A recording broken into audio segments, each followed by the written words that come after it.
My mother-in-law, Vivian, stayed with me for 7 years. I won't say that she was a big nuisance in the beginning. We had a decent relationship for most of the 7 years she was in my house. Yes, I owned the house that I and my husband Xander lived in. Vivian had moved in when she lost her job. She said to us, "If you let me stay with you, I can help you with your kids when you have them. I know that you're planning to have kids now. That would actually be very helpful, Vivian. Sandra and I both will go back to work after having kids, so we need someone to take care of our kids." "I can be that person, Maya. I am good with kids and won't even take money. Consider it a thank you for keeping me in your house rent-free." "That's a great arrangement, Mom. I think we will be happy to have you help out." That was the arrangement when Vivian moved in with us. We agreed to support her and pay for all her expenses. In return, she promised to take care of our kids. We were already planning to have kids back then, so it all seemed like a good idea. Unfortunately for us, we didn't know just how Vivian wanted to take advantage of us. 7 years passed before we were able to have kids. I found out that I had fertility issues. I got pregnant twice but lost the child mid-term. It was one of the darkest periods of my life. Vivian was of no help during this time. She criticized me a lot and told me that I was doing something wrong to lose children like that. It hurt a lot, but I was too down in the dumps to do anything about her. Vivian stayed and I just dealt with it. Finally, after 7 years of trying, we had our rainbow baby. My son was born healthy and we were all over the moon. But Vivian wasn't that happy. Initially, she showed a lot of interest and happiness, but as my pregnancy progressed, she started to get controlling and yelled at me when I didn't do things her way. Mind you, I was following the doctor's instructions to the T, but she wasn't having it. She acted like a know-it-all and spoiled a lot of precious moments in my pregnancy. As a result, our relationship also became strained. Still, I kept her around because I wanted to give her a fair chance. However, Vivian kept escalating her antics and tried to parent my son differently. She was so overwhelmed that Xandra and I had to sit her down and tell her to back off. She didn't take that well and started to form her own plans. I was still at home with my newborn when she approached me with a ridiculous demand. She said, "I need to talk about something, Maya. There is going to be a change of plans here." "What do you want to change now, Vivian?" "A lot of things should be changed in this house now that you have a child. But anyway, you consider yourself a modern woman, so I know you wouldn't listen to me, but I will put my foot down on a few things." "Oh, really, Vivian? Tell me what you're going to put your foot down on." "I won't be taken advantage of anymore, Maya. I won't let you use me again." "And how am I taking advantage of you? I'm very confused right now, so you need to cough up whatever is on your mind." "Well, since you don't take my advice on how to raise your son, he doesn't feel like a grandchild to me anymore. So when I look after him, it can be considered babysitting. Since I am not going to babysit any kid for free, you need to pay up." It took me a while to figure out what my stupid mother-in-law was talking about. When I finally realized that she expected me to pay her for babysitting my child, I was honestly in shock. First of all, it was always agreed that Vivian would babysit my child for free. I mean, that's the arrangement she had when she and my husband talked about letting her move in with me. But now she was telling me that I needed to pay up. What was more concerning was her comment on my son not being her grandchild. Vivian said that she didn't consider my child to be her grandchild since I was not raising him on her advice. I said Let me get this straight, Vivian. Did you just say that you don't see my son as your grandchild anymore? Well, he is my son's child, but what relationship does he have with me when I don't even get to have a say in how he's raised? You are not the mother or the father, Vivian. You don't get a say in our parenting decisions. No, apparently I'm only good for looking after the child according to your terms when you are off to work. Sounds exactly like I'm a babysitter here. I won't let you make me work for free, Maya. So Vivian has no problems mooching off of people and living with them for free, but God forbid they ask her to look after her own grandchild for free. She just wouldn't let anyone take advantage of her. I wonder who's taking advantage of who in that situation. But anyway, I was already in a bad mood and wanted to just end this drama as soon as possible. I decided to hear her out and see how much money she wanted. I said, "So you want me to pay you babysitting fees?" "Yes, I asked around and I figured out how much I should be paid for my services." "How much do you want, Maya?" "I did the maths to make sure you don't make me work for less, and by my calculations, you will pay me about $10,000 a month." Guys, she literally said that she wanted me to pay her $10,000 a month. I was seriously shocked and felt my eyes go wide.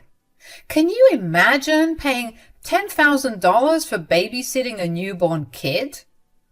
Mind you, guys, there was literally one kid and no one else. She was charging so much for one kid, it was just bizarre. I was gobsmacked as Vivian went on a rant about how she Googled prices on the internet and saw that people paid $30 per hour for babysitting. Vivian also said that people with experience and expertise charge way more, so she deserves some incentives too. Guys, this woman literally doesn't have experience in babysitting. Vivian used that line because she's older and raised a son. That's it. Somehow she thought it made sense for her to ask $10,000 for babysitting her own grandchild. I was actually considering giving her some money to get off my back, but this woman was asking way more than what's normal. Vivian was acting like her logic made a lot of sense and I would just hand over the cash to her as she wanted. But I wasn't going to do that. I actually raised my voice a little and said, "You must be truly delusional if you think I would give you so much money for just babysitting. You need to give me money if you expect me to look after your child. My services are not for free." "This is literally your own grandchild, Vivian." "So what, Maya? I told you I don't consider him my grandchild anymore. You need to start paying me because I won't look after your kid for free anymore." Is that really your final answer? Think again, because I am not giving you $10,000 for just babysitting. Take it or leave it, Maya. You can find another babysitter if you will. I won't be your free labor anymore. Okay then, let me think about it. Come to me when you have made a decision, Maya. Vivian said that and walked away. I actually had to sit down a little to understand what was going on. My mother-in-law, who lived in my house for free, was actually asking me for money to babysit her own grandchild. It was just bizarre. What made things worse was that she moved into the house under the guise of helping me with my child. But now she was even refusing to think of my son as her grandchild. All of this was because I wasn't following her directions in parenting my newborn. As Vivian's words started to sink into my brain, I started to get really angry. A lot of things were going through my head, and most of them were things I should yell at Vivian for being such a moocher. She was really taking advantage of me and my husband. I thought about what I should do and came to a conclusion. Don't worry, there was no way I was paying her $10,000 for watching my child. I would rather leave him in daycare or quit my job to stay at home until he's old enough to join daycare. There is no way I would give Vivian $10,000 on top of hosting her for free and paying for her utilities. I am not made of money, and neither is my husband. I made a preliminary decision on this issue and waited for my husband to come home. When Xander came home from work, I immediately told him what his crazy mother told me. He listened to what I said and was as surprised as I was when Vivian told me what she wanted. Xander actually sat down too, out of shock, and said, "Something is horribly wrong with her if she thinks we will shell out $10,000 for her." "This is insane, Xander. Your mother has been living rent-free in my house for 7 years. She doesn't pay for anything and instead wants us to give her money." "She is truly delusional if she thinks we will do what she wants. We kept her here because she wanted to look after our child." "That's what I thought, Xander. She said that herself, and now she is refusing to consider our son her grandchild. Since I'm not taking advice from her, he isn't her grandchild anymore. I am beyond frustrated at this point, Xander. We need to do something." "I agree with you, Maya. Mom has been acting really weird since we had the baby. I guess now that we finally had a child, she has realized that she doesn't want to take care of a kid for free. And she said that she doesn't consider our son her grandchild. That crossed a big line in the first place. Something needs to be done, Xander." Xander actually agreed with everything I said. He was furious, just like I was. "We have been bearing her burden for years, only to be met with hostility and demands for money when we asked for one favor. We were tired of being taken advantage of by Vivian. It was truly time to do something about this problem. I was going back to work soon, so a decision needed to be made immediately. After having a long discussion with my husband, we both agreed on our plan of action. We approached Vivian after a week and sat her down to talk. She looked all smug, probably thinking that we had given in to her stupid demands. She said in a chirpy voice, "Well, have you decided on what you want to do? I mean, I need an advance and 1 week notice before starting my babysitting duties." "Mom, will you really take money to babysit your own grandchild? This is really ridiculous." "Of course I will take money, Xander. If you wanted me to work for free, you should have made your stupid wife listen to my advice. You have no right to tell me how to parent my child.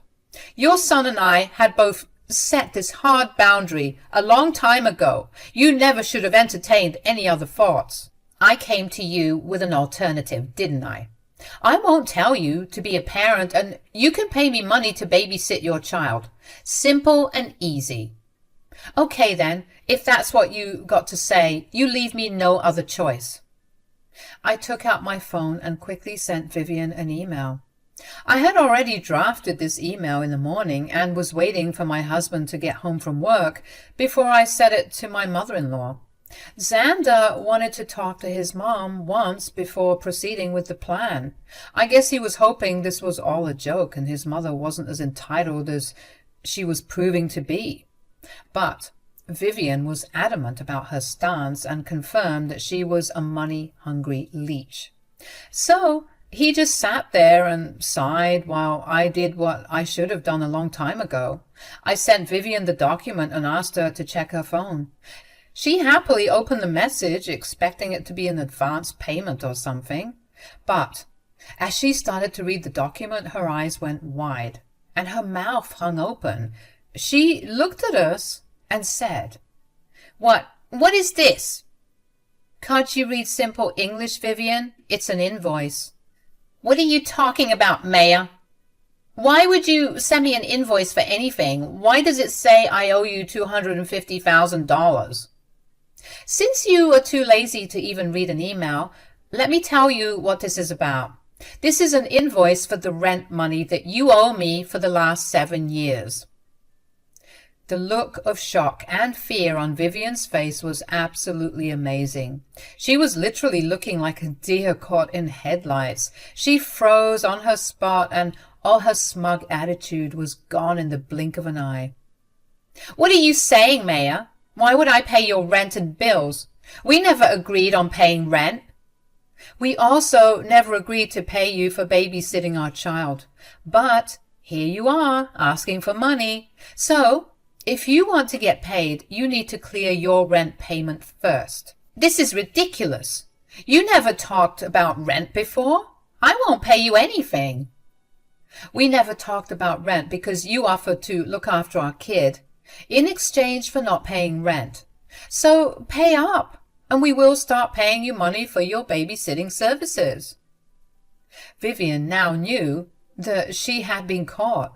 I had meticulously printed out an invoice that showed my mother-in-law how much money she owed me in rent and other bills.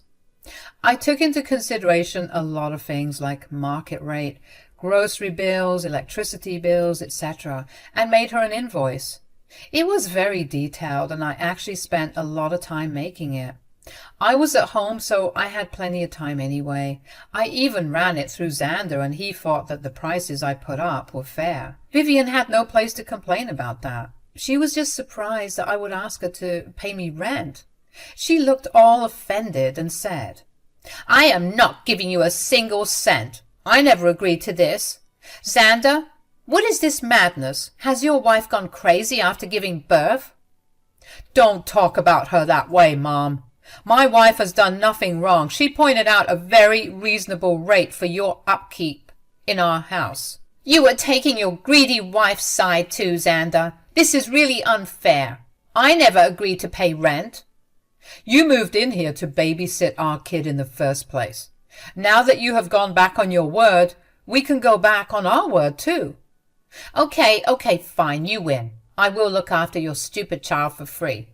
I can't believe you would go to these lengths to make me work like a slave." Vivian thought that her remarks were going to make us feel guilty for making her work for free. She huffed and puffed and finally agreed to babysit our son for free. But I knew better than to trust Vivian with my son when she didn't even consider him her grandchild. Not to mention that she had just called my child stupid. She had agreed to babysit for free only when she was caught in a trap. Now she was backtracking, but still showing her irritation towards us because she wanted to guilt us. Unfortunately for her, it had the completely opposite effect on us. I actually smirked at her and said, "You know what, Vivian? You don't have to babysit our son. I will leave him in daycare once he's older."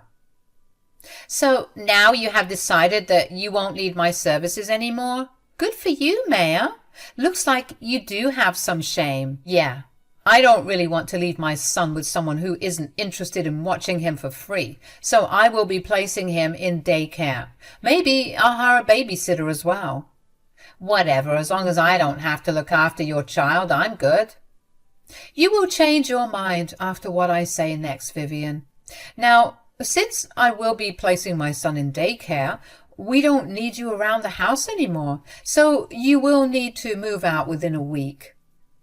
I watched as Vivian's face turned red in shock. She looked at me open-mouthed as soon as I finished saying those words. She stood up and turned to me so fast that I was surprised she didn't get a whiplash. She was visibly in distress, but turning red. I didn't know whether that was from anger or embarrassment. She sounded pretty offended and said, "How dare you say that, Mayor? Just because I refuse to be a free babysitter, you can't kick me out." "You are not a babysitter, and you are not a grandma out of your own accord. So I don't see why I should host you and feed you for free anymore." "What is that supposed to mean? You agreed to let me stay here."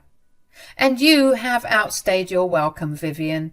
You also refused to adhere to your promises, so now I think it's time for you to go." Vivian was now shaking with anger and fear. She knew well that if I threw her out, she would have nowhere to go. At least not in the city. She was a little scared, but tried to cover it up. I believe she was trying to look authoritative, to pretend that she had the power. She turned to my husband when she saw that I wasn't budging. She pointed a finger at me and said to Xander, "Will you allow your wife to kick me out, Xander?" "I'm no one to stop my wife, Mom. This house is hers, and only she gets to decide who stays here." "But you are her husband, so this house is yours as well. She is bound to let me stay here if you ask her." "Well, here's the problem, Mom. I don't want to ask her to let you stay." Vivian had clearly turned to someone who wasn't even on her side. Xander was completely on my side. He isn't one of those mama's boys who get all sentimental over their mothers and ignore all the red flags. He is a true family man and would always put his wife and child first, as long as they are in the right. He understood the situation well and took my side in this. Vivian couldn't believe this and said, "What? You want to kick me out too?" "That's right, Mom. You have lied to us and taken advantage of us for 7 years. We took over all of your responsibilities and you refused to do the one thing you had promised to do. So now I don't see why we should have you around anymore." "I already told you that I will babysit your son for free. I don't know what the problem is." "The problem is that we didn't feel comfortable leaving our son with you anymore. The way you talk about him and refuse to call him your grandson is a big red flag. We can't oversee that, so we have no choice but to do this." At this point, Vivian knew that no one would be able to help her. She started to backtrack and say that we were overreacting and this wasn't okay. We didn't listen to her because she wasn't making good points anyway. Sandra and I were both exhausted from wasting money on her and didn't want to do it anymore. She had misused our trust and generosity, so we ignored her and went about our way. The next morning, Vivian was doing her best to be all sweet with us, but we ignored those attempts as well. At night, I gently reminded her about moving out within a week, and that's when she started to cry and said, "Will you really kick me out? A poor old woman who had nowhere to go?" "You are not a poor old woman, Vivian. I'm pretty sure you can earn enough money by babysitting someone else's kid." "Please don't hold that against me, Maya. I'm willing to look after my grandchild." "You made it clear that you don't consider him your grandchild anymore, so I don't see how this will work. There is no point in making excuses, Vivian. I am not going to host you anymore. We are done here." My mother-in-law cried and begged me not to kick her out. She was at it for days until I was forced to threaten to call the cops on her. That got her scared and she started to pack. One of her sisters offered to keep her if she got a job, so she was forced to leave the city and move in with her. She wanted to live a life of luxury and not pay for a thing in her life, but she ended up shooting herself in the foot and lost that one place where she was living for free. It's been a long time since I've gone back to work. My son has stayed with me since I was able to quit my job to look after him. With one less mouth to feed after Vivian left, we have the means for me to be a stay-at-home mother. I'm actually enjoying my time with my baby and think this was the best outcome ever. Meanwhile, Vivian has called us to cry about how her sister doesn't treat her well and makes her contribute to chores. She wants to be with us, and you can bet your money that I and my husband have said no and will never allow her back in our house again.